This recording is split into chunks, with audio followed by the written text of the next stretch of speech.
Olá pessoal, meu nome é Larissa, eu sou pedagoga. Eu estou fazendo curso de especialização em mídias pela Universidade Federal de Juiz de Fora.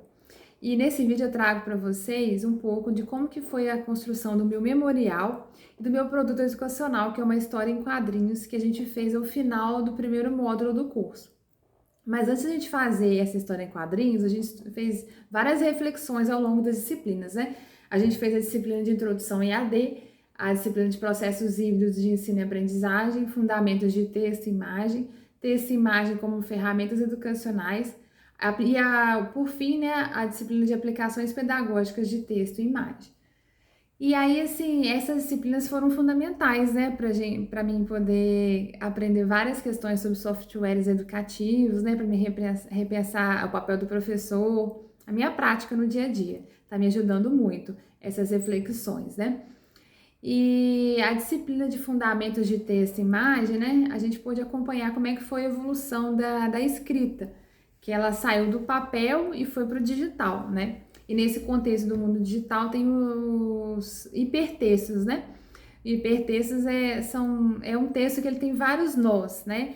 Você está lendo um texto, de repente aparece um link, e aí a gente clica e vai para uma outra página com um texto complementar ao inicial que a gente estava lendo, e é o leitor que vai dizer qual caminho que ele vai percorrer. Não é aquele caminho linear que a gente tinha nos textos escritos, né? E aí o autor Pierre Levy apresenta a definição de hipertexto como um modo interativo, né, desse formato, e que está presente nas mídias, né, e que nos faz pensar o quanto que está presente na rotina dos nossos alunos. Por isso que é muito relevante, né, a gente pensar em trabalhar com hipertextos na sala de aula, porque os alunos estão o tempo todo em contato, né? Isso também acaba fazendo com que a aula fique mais atrativa para os alunos. Com relação à disciplina de processos híbridos de ensino-aprendizagem, a gente estudou assim, um pouco sobre a sociedade contemporânea, sobre as nossas necessidades, né, atualmente, e assim, sobre as mudanças, né, ocasionadas pelo advento das novas tecnologias, e que acabaram exigindo uma mudança no ensino também, né, que ficou mais personalizado, né.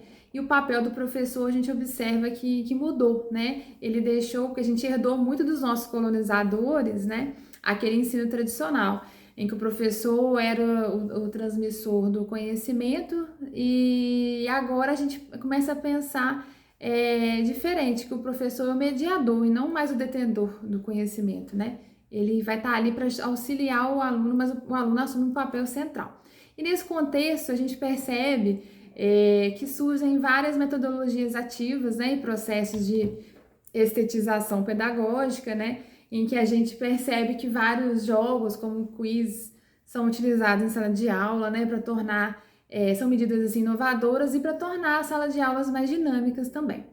A autora Tamires Dornelas, ela apresenta vários modelos de metodologias ativas, baseada em problemas, baseada em projetos, gamificação e algumas ferramentas, né, digitais.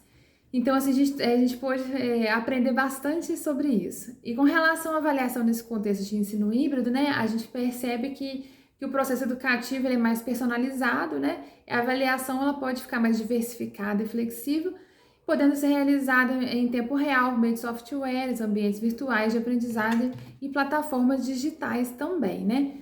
E aí, assim, eu comecei a pensar sobre a questão da história em quadrinhos que eu ia fazer.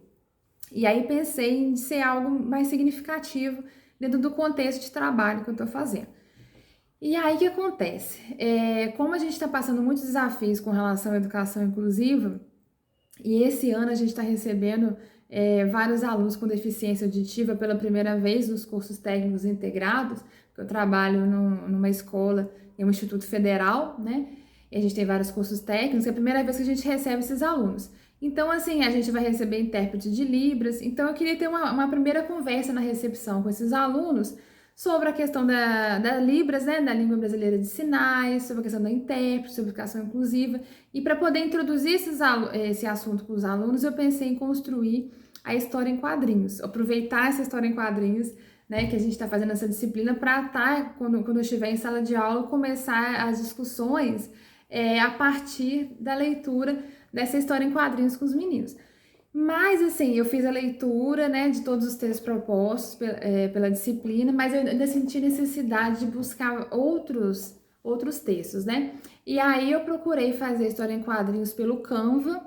E aí, por quê? Porque eu já tenho uma assinatura, né? Então, para mim ficou mais fácil utilizar os recursos de lá, mas mesmo assim, eu senti necessidade de buscar reportagens, artigos, outros vídeos, né? Inclusive vídeos do YouTube explicando como utilizar, como fazer história em quadrinhos no Canva, né? E aí isso tudo foi me dando subsídio, né, para poder fazer essa história em quadrinhos com a temática educação inclusiva, né? E aí, assim, isso, né, contribuiu bastante para mim poder conseguir finalizar o projeto. Então, assim, diante desse contexto histórico-social, né, em que as mídias estão presentes, né, eu acho que a especialização trouxe para mim, está contribuindo para me ressignificar a minha prática, né? E essa história em quadrinhos, assim, me capacitou e, assim, me incentivou, né, a querer fazer novos projetos e ter uma prática mais educativa. Então, está sendo muito bom para mim fazer essa pós e eu estou gostando muito.